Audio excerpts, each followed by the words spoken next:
The second fact for uranium is particularly important, is that in the body uranium exists mainly as the uranyl ion, UO2++, and this binds ferociously strongly to DNA. It has an enormously high affinity constant, which was measured by Nielsen in 1992 as 10 to the 10 per mole. This means that a concentration of 10 to the minus 10 molar, which is a very low concentration, nanograms per litre, the DNA will be half saturated with uranium. So what you have here is you have uranium on the DNA, DNA being the target for radiation effects in the body, and uranium also absorbing 500,000 times more radiation than the body normally absorbs. This has been known, that DNA binds uranium. It's been known since the 60s, when it was first used as a stain for DNA, and it's all been published. So uranium bound to the DNA is within a few nanometers of the axis of the DNA strands, but within the condensed chromatin, buried deep within the DNA, it will absorb this external background radiation and re-emit it into the DNA to cause fantastic amounts of genetic damage, which explains all these effects that we see. So taken together, these two facts together, as I say, it produces an enormous enhancement which has nothing at all to do with the intrinsic radioactivity of uranium. It has to do with the fact that it has a high atomic number, 1, and binds to DNA, 2. The European Committee on Radiation Risk has considered this effect and provisionally attached a weighting factor of 1,000 to U-238 doses as calculated by the ICRP. And once you apply this weighting factor, you get new absorbed doses, or effective doses, and then if we use the projected doses that are calculated in the Areva report and apply this weighting factor to them, we see that all of the exposures to all of the human receptors that they deal with are illegal under present law. Now, there's plenty of evidence for this effect, so you don't have to believe me. You can go and look at these papers. Photoelectron enhancement of dose has been examined since 1949, when Spears calculated that there was an enhancement of 10-fold near bones due to the calcium. Calcium has an atomic number of 20, you see. And various other people have used various high atomic number elements in order to enhance the radioactive absorption of external gamma radiation. And in 2005, Hainfeld in New England showed that gold particles could be successfully used to enhance X-ray radiotherapy in mice, and he patented the method. My colleague Andreas Elsaesser, working at the University of Ulster, has used a huge computer program to program the excess photoelectron enhancement due to uranium. And what we see here is some of his results, which were taken to a conference in Madrid in late last year. And you can compare water here with gold and with uranium. Gold has an atomic number of 72, and this is 92, and water is approximately 3, see? Now, in this one you have 1,000 photons, and here you only, 100,000 photons. Yeah, 100,000 primary photons, and you get just 4 tracks. Here you've got 1,000 photons with gold, and you have all these tracks, and with uranium the same 1,000 photons, you have more tracks. These are the electrons that are coming out of here and hitting the DNA. It's a real effect, and it's caused by this absorption of uranium. Now, I'll just quickly move to other aspects of the Areva report. It has other problems which I don't have time to go into here because we're a little bit short of time, but I have dealt with in the report itself that you have.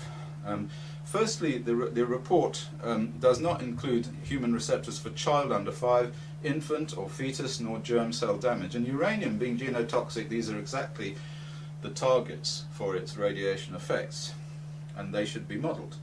Secondly, it does not consider long-range movements of dust to areas of large population density around the site. For instance, to the southeast, and the wind is mostly northwesterly there, you have Winnipeg and Manitoba. Now, we know that dust can travel enormous distances. I mean, we have modelled dust coming from, and measured uranium coming from the Gulf War II in the filters of the atomic weapons establishment in the UK. So that's 2,700 miles. So the idea that this dust can't get long distance and affect very large populations like the populations of Winnipeg and Manitoba is not right. Is not true. And in fact, it should have been modelled, and we have modelled it here, as I'll show you.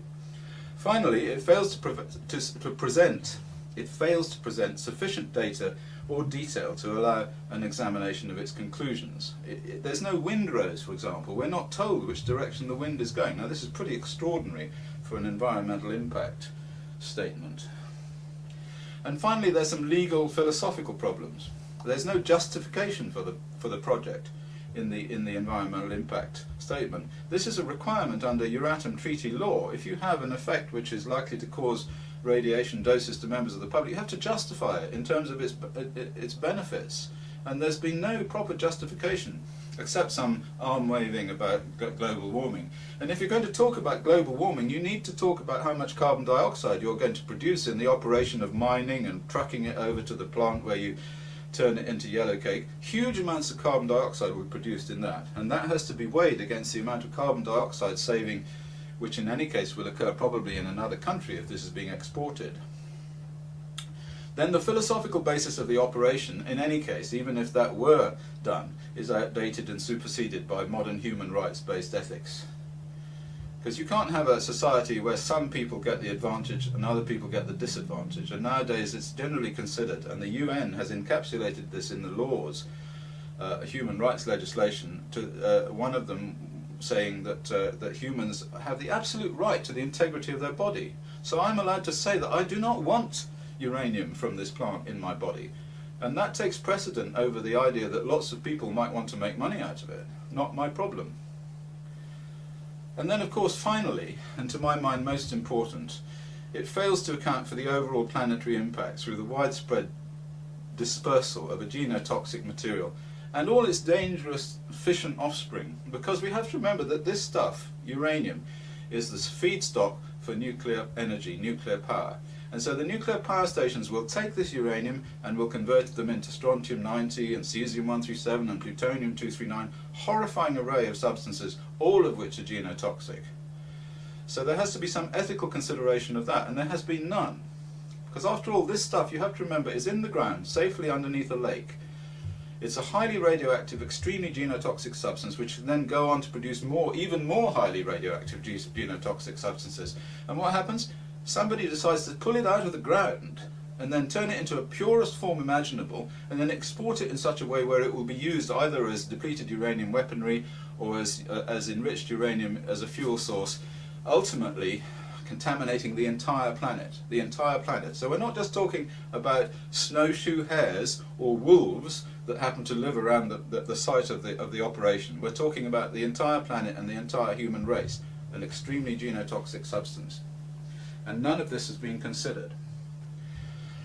Uranium is still used, uranium is still mined, it's dispersed all over the planet and children die. This is an explosion of a uranium weapon in Lebanon last year.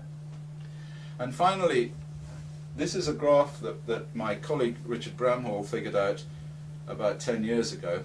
If you look at the incidence of childhood leukemia on this planet, in the last century, you find that it increased. A new type of childhood leukemia, the one that we all talk about now, acute lymphoblastic leukemia.